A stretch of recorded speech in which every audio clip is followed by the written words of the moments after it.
नमस्कार दोस्तों, आप सभी का स्वागत है। आज की ये कृष्ण की नगरी वृंदावन की कहानी। निधिवन का रहस्य क्या है? जाने निधिवन की सच्ची कहानी और खुलने का समय। तो चलिए शुरू करते हैं। निधिवन मथुरा शहर में भगवान श्री कृष्ण की नगरी वृंदावन में स्थित एक विशाल वन है, जिसमें असंख्य पेड़ हैं। धार्मिक ग्रंथों के अनुसार इसकी महत्ता बहुत पहले से है, जो भगवान श्री कृष्ण के समय से जुड़ी हुई है। यहाँ के रहने वाले ब्रजवासियों के अनुसार भगवान कृष्ण आज भी यहाँ रासलीला रचाने आते हैं। आपने भगवान श्री कृष्ण की गोपियों के साथ रास रचाने की कथाएं कई बार सुनी होगी। तो यह वही स्थल है जब नन्हे कान्हा अपने बचपन में वृंदावन गोकुल की गलियों में बांसुरी बजाया करते थे और उसकी मधुर धुन सुनकर आसपास की गोपियां व माता राधा दौड़ी दौड़ी चली आती थी। इसी कारण यह स्थल आज भी कृष्ण भक्तों के बीच अत्यधिक लोकप्रिय है। आज हम आपके साथ निधिवन की सच्ची कहानी साझा करेंगे।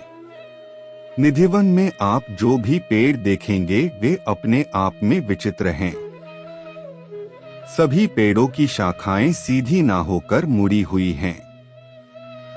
सामान्यतया विश्व में सभी पेड़ों की शाखाएं नीचे से ऊपर की ओर जाती हैं, किंतु निधिवन में सभी पेड़ों की शाखाएं ऊपर से नीचे की ओर जाती हैं। यह चीज अपने आप में ही विचित्र है। मान्यता है कि सूर्यास्त के बाद पेड़ों की यही शाखाएं गोपियों में परिवर्तित हो जाती हैं, जिनके साथ भगवान श्री कृष्ण रासलीला रचाते हैं। सूर्योदय होने से पहले ही वे पुनः अपने रूप में आ जाती हैं। यहाँ आपको असंख्य तुलसी के पौधे मिल जाएंगे, लेकिन जो बात आश्चर्यजनक है वह यह है कि कोई भी तुलसी का पौधा अकेला नहीं है, अर्थात हर तुलसी के साथ एक और तुलसी का पौधा है। यहाँ आपको कोई भी तुलसी का पौधा अकेला नहीं दिखाई देगा, क्योंकि सभी तुलसी के पौधे जोड़ों में हैं, जो श्री कृष्ण व राधा के प्रेम को रेखांकित करते हैं। तुलसी के पेड़ों का ऐसा संगम आपको केवल इसी वन में देखने को मिलेगा।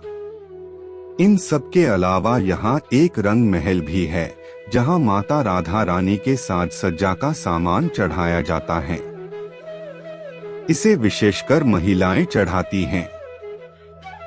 कहते हैं कि रासलीला के समय भगवान कृष्ण इसी रंग महल में विश्राम करते हैं। इसलिए सूर्यास्त से पहले कृष्ण जी के लिए बिस्तर सजाया जाता है व एक लोटा पानी, दातुन, पान व अन्य सामान रख दिया जाता है। सुबह के समय जब रंग महल के द्वार खोले जाते हैं तो सब सामान इस्तेमाल किया हुआ मिलता है व बिस्तर पर भी सलवटें आई हुई होती हैं, जैसे कि इस पर कोई बैठा था। इसे देखने के लिए आप सूर्योदय होने से पहले ही निधिवन पहुंच जाएं और प्रतीक्षा कीजिए। 5 से 6 बजे के बीच निधिवन के द्वार खोले जाएंगे और पंडित जी रंगमहल के साथ ताले आपके सामने खोलेंगे और श्री कृष्ण के द्वारा इस्तेमाल किया गया सामान आप सभी को दिखाएंगे। यहाँ आपको एक कुंड भी देखने को मिलेगा, जिसे ललिता कुंड के नाम से जाना जाता है। मान्यता के अनुसार द्वापर युग में जब भगवान श्री कृष्ण रासलीला रचा रहे थे, तब अचानक उनमें से एक गोपी ललिता को प्यास लगी। ललिता राधा की प्रिय सहेली थी, जो कान्हा और राधा को ब्रिजवासियों की नजरों से बचाकर मिलने में सहायता करती थी। तब भगवान श्री कृष्ण ने वही एक कुंड का निर्माण कर दिया, जिसे आज ललिता कुंड के नाम से जाना जाता है। यह भक्तों के लिए केवल दिन में ही खुला रहता है। सूर्योदय से पहले व सूर्यास्त के बाद यहाँ किसी को भी जाने की बिल्कुल मनाही है। सूर्यास्त से पहले ही इस वन को खाली करवाकर बंद कर दिया जाता है। सूर्यास्त से पहले मंदिर के पुजारी भी यह जगह छोड़कर चले जाते हैं। आपको दिन में कई पक्षी व बंदर इस वन में दिख जाएंगे, किंतु शाम होने के साथ साथ वे भी इस वन को छोड़कर चले जाते हैं। जैसा कि हमने आपको ऊपर बताया कि रात्रि होते ही यहाँ स्वयं भगवान श्री कृष्ण अवतार लेते हैं और गोपियों के संग रासलीला रचाते हैं। कहते हैं कि जो कोई भी चोरी चुपके यहाँ रात को रुका, अगले दिन या तो उसकी मृत्यु हो गई या उसका मानसिक संतुलन बिगड़ा हुआ था। कुछ लोग तो अंधे, बहरे व गूंगे भी हो गए थे। इसलिए यहाँ रात को किसी के भी रुकने की मनाही है।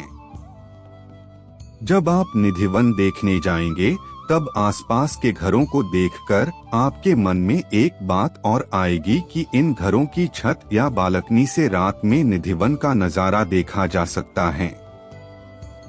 लेकिन आश्चर्य की बात यह है कि सूर्यास्त के बाद निधिवन में इतना गहरा अंधेरा हो जाता है और साथ ही वहाँ के पेड़ों पर एक धुंधली सफेद परत छा जाती है, जिससे निधिवन के अंदर की कोई भी गतिविधि को उन घरों से भी नहीं देखा जा सकता है।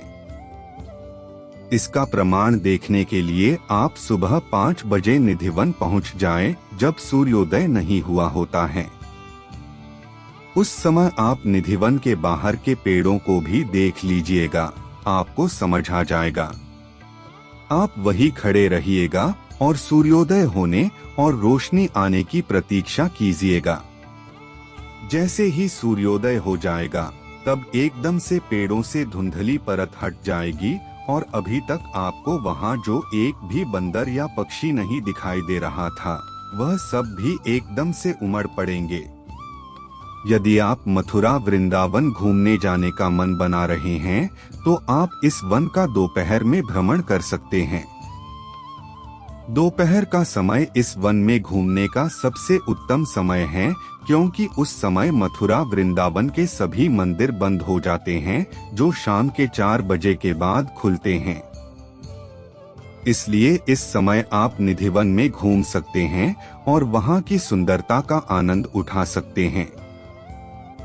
मौसम के अनुसार इसके पट सुबह 5 से 6 बजे के बीच खुलते हैं। 6 बजे के पास यहाँ मंगला आरती होती है।